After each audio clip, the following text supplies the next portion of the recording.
الله أكبر.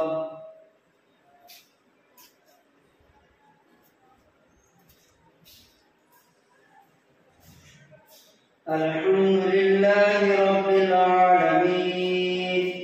الرحمن الرحيم مالك يوم الدين إياك نعبد وإياك نستعين اهدنا الصراط المستقيم صراط الذين أنعمت عليهم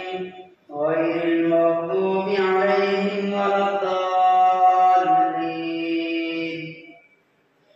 ولقد آتينا موسى 9 آيات بينات وفاسأل بني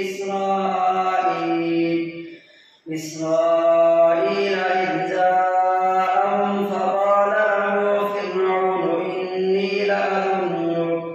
إني لأظنك يا موسى مسرورا. قال لقد علمت ما أنزل هؤلاء إلا رب السماوات والأرض بصائر وإني لأظنك يا فرعون مثبورا. فأراد أن يستفزهم من الأرض فأغرقناه ومن معه جميعا. وقلنا من بعده لبني إسرائيل اسكنوا الأرض فإذا جاء وعد الآخرة جئنا بكم لفيفا وبالحق أنزلناه وبالحق نزل وما أرسلناك إلا مبشرا ونذيرا. وقرآنا فرقناه لتقرأه على الناس على مكث ونزلناه تنزيلا. قل آمنوا به أو لا تؤمنوا إن الذين أوتوا العلم من قبله إذا يتلى عليهم يخرون للأذقان سجدا ويقولون سبحان ربنا إن كان وعد ربنا لمفعولا. ويخرون للأذقان يبكون ويزيدهم خشوعا. الله أكبر.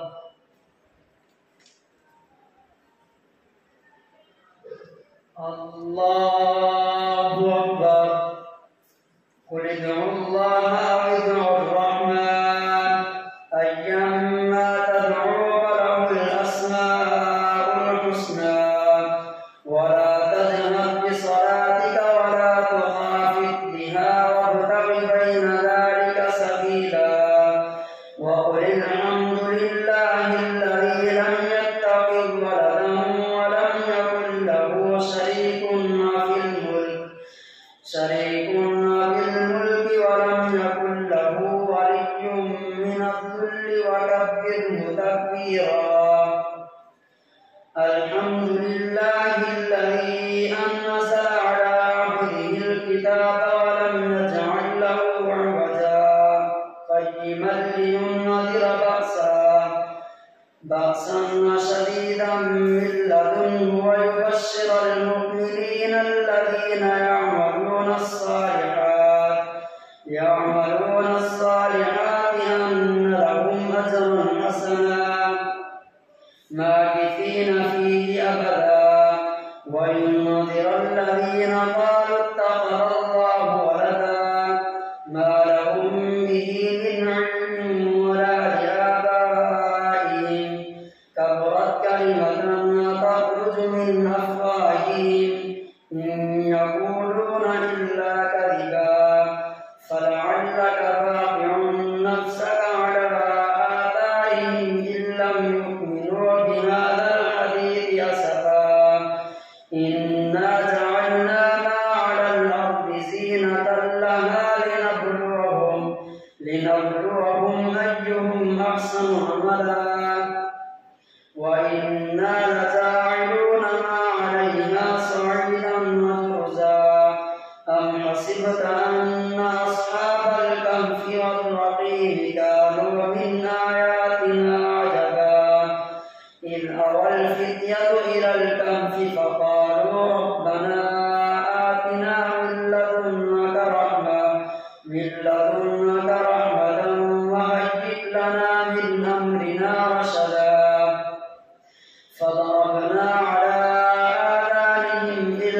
سنين عددا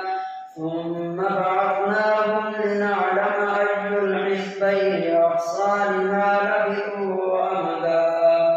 نحن نقص عليك نبأهم بالحق إنهم فتية آمنوا بربهم وزدناهم هدى وربطنا على قلوبهم إذ قاموا فقالوا ربنا رب السماوات والأرض لن ندعو من دونه إلها لقد قلنا إذا شططا هؤلاء قوم اتخذوا من دونه آلهة لولا يأتون عليهم بسلطان بين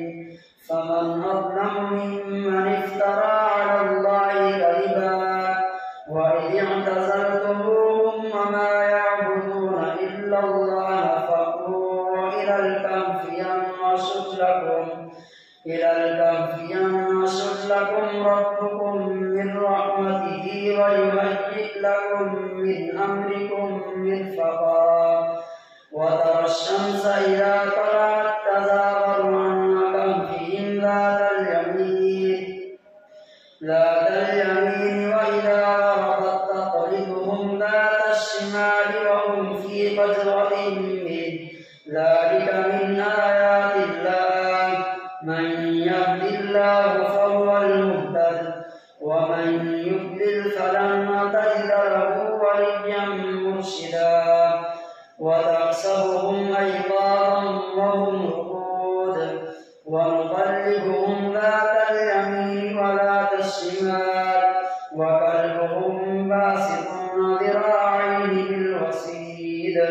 لو اطلعت عليهم لوليت منهم فرارا ولملئت منهم رعبا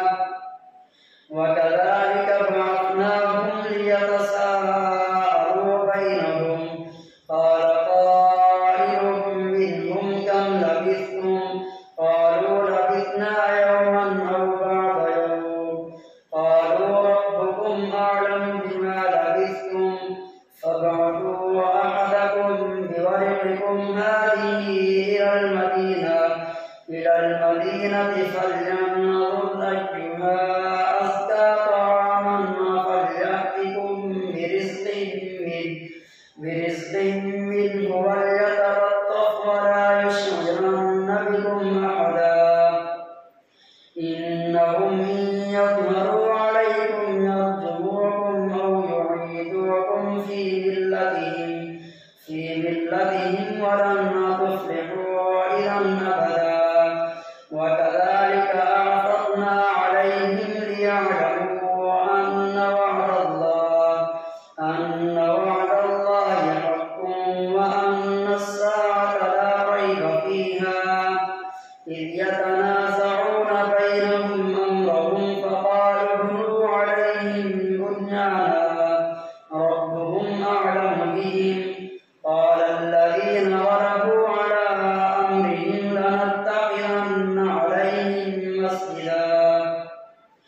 سيقولون ثلاثة رابعهم كلبهم ويقولون خمسة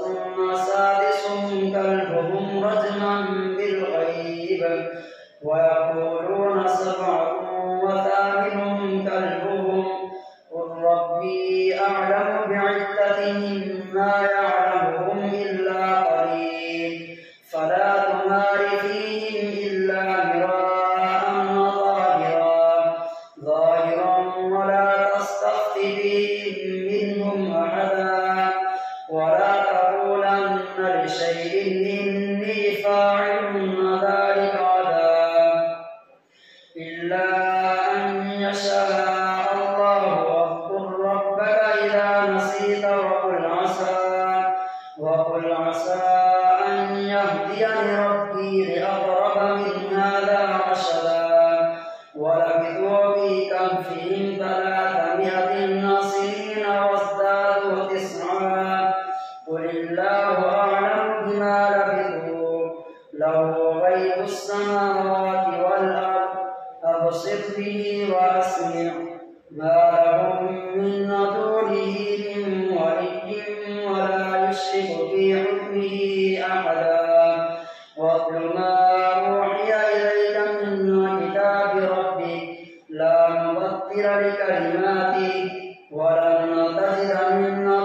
به ملتحدا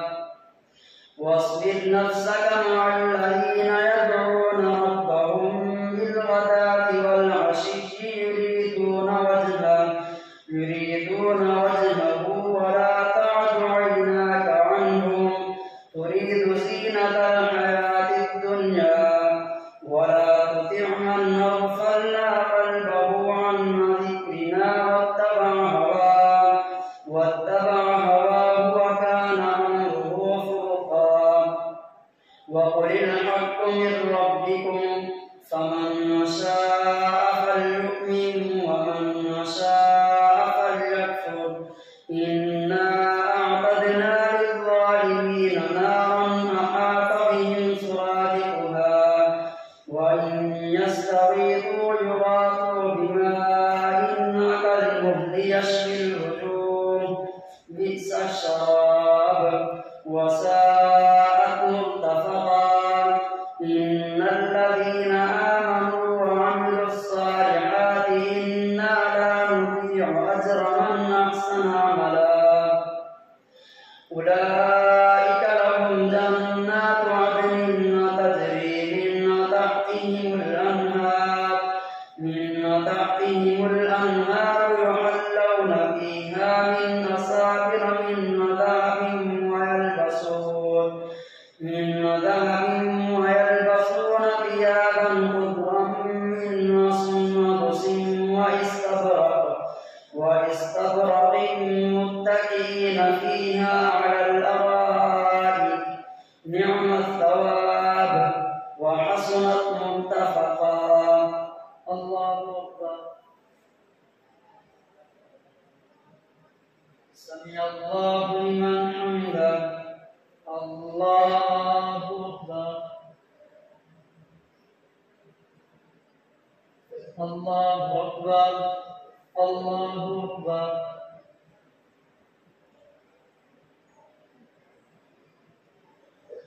الله أكبر الحمد لله رب العالمين الرحمن الرحيم مالك يوم الدين إياك نعبد وإياك نستعين اهدنا الصراط المستقيم صراط الذين أنعمت عليهم غير المغضوب عليهم ولا الضالين واضرب لهم مثلا رجلين جعلنا لأحدهما جنتين من أعناب وحففناهما بنخل وجعلنا بينهما زرعا كلتا الجنتين آتت أكلها ولم تظلم منه شيئا وفجرنا خلالهما نهرا وكان له ثمر فقال لصاحبه وهو يحاوره أنا أكثر منك مالا وأعز نفرا ودخل جنته وهو ظالم لنفسه قال ما أظن أن تبيد هذه أبدا وما أظن الساعة قائمة ولئن رددت إلى ربي لأجدن خيرا منها منقلبا قال له صاحبه وهو يحاوره أكفرت بالذي خلقك من تراب ثم من نطفة ثم سواك رجلا لكن هو الله ربي ولا أشرك بربي أحدا ولولا إذ دخلت جنتك قلت ما شاء الله لا قوة إلا بالله إن ترني أنا أقل منك مالا وولدا فعسى ربي أن يؤتيني خيرا من جنتك ويرسل عليها حسبانا من السماء فتصبح صعيدا زلقا أو يصبح ماؤها غورا فلن تستطيع له طلبا وأحيط بثمره فأصبح يقلب كفيه على ما أنفق فيها وهي خاوية على عروشها ويقول يا ليتني لم أشرك بربي أحدا ولم تكن له فئة ينصرونه من دون الله وما كان منتصرا هنالك الولاية لله الحق هو خير ثوابا وخير عقبا واضرب لهم مثل الحياة الدنيا كماء أنزلناه من السماء فاختلط به نبات الأرض فأصبح هشيما تذروه الرياح وكان الله على كل شيء مقتدرا المال والبنون زينة الحياة الدنيا والباقيات الصالحات خير عند ربك ثوابا وخير أملا ويوم نسير الجبال وترى الأرض بارزة وحشرناهم فلم نغادر منهم أحدا وعرضوا على ربك صفا لقد جئتمونا كما خلقناكم أول مرة بل زعمتم أن لن نجعل لكم موعدا ووضع الكتاب فترى المجرمين مشفقين مما فيه ويقولون يا ويلتنا ما لهذا الكتاب لا يغادر صغيرة ولا كبيرة إلا أحصاها ووجدوا ما عملوا حاضرا ولا يظلم ربك أحدا وإذ قلنا للملائكة اسجدوا لآدم فسجدوا إلا إبليس كان من الجن ففسق عن أمر ربه أفتتخذونه وذريته أولياء من دوني وهم لكم عدو بئس للظالمين بدلا ما أشهدتهم خلق السماوات والأرض ولا خلق أنفسهم وما كنت متخذ المضلين عضدا ويوم يقول نادوا شركائي الذين زعمتم فدعوهم فلم يستجيبوا لهم وجعلنا بينهم موبقا ورأى المجرمون النار فظنوا أنهم مواقعوها ولم يجدوا عنها مصرفا ولقد صرفنا في هذا القرآن للناس من كل مثل وكان الإنسان أكثر شيء جدلا وما منع الناس أن يؤمنوا إذ جاءهم الهدى ويستغفروا ربهم إلا أن تأتيهم سنة الأولين أو يأتيهم العذاب قبلا وما نرسل المرسلين إلا مبشرين ومنذرين ويجادل الذين كفروا بالباطل ليدحضوا به الحق واتخذوا آياتي وما أنذروا هزوا ومن أظلم ممن ذكر بآيات ربه فأعرض عنها ونسي ما قدمت يداه إنا جعلنا على قلوبهم أكنة أن يفقهوه وفي آذانهم وقرا وإن تدعوهم إلى الهدى فلن يهتدوا إذا أبدا وربك الغفور ذو الرحمة لو يؤاخذهم بما كسبوا لعجل لهم العذاب بل لهم لهم موعد لن يجدوا من دونه موئلا وتلك القرى أهلكناهم لما ظلموا وجعلنا لمهلكهم موعدا وإذ قال موسى لفتاه لا أبرح حتى أبلغ مجمع البحرين أو أمضي حقبا فلما بلغا مجمع بينهما نسيا حوتهما فاتخذ سبيله في البحر سربا فلما جاوزا قال لفتاه آتنا غداءنا لقد لقينا من سفرنا هذا نصبا قال أرأيت إذ أوينا إلى الصخرة فإني نسيت الحوت وما أنسانيه إلا الشيطان أن نذكره واتخذ سبيله في البحر عجبا قال ذلك ما كنا نبغي فارتدا على آثارهما قصصا فوجدا عبدا من عبادنا آتيناه رحمة من عندنا وعلمناه من لدنا علما قال له موسى هل أتبعك على أن تعلمني مما علمت رشدا قال إنك لن تستطيع معي صبرا وكيف تصبر على ما لم تحط به خبرا قال ستجدني إن شاء الله صابرا ولا أعصي لك أمرا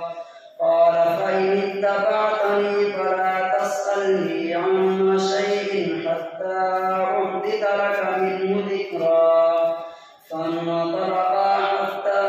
إذا ركبا في السفينة خرقها قال أخرقتها لتغرق أهلها لقد جئت شيئا إمرا قال ألم أقل إنك لن تستطيع معي صبرا قال لا تؤاخذني بما نسيت ولا ترهقني من أمري عسرا فانطلقا حتى إذا لقيا غلاما فقتله قال أقتلت نفسا زكية بغير نفس لقد جئت شيئا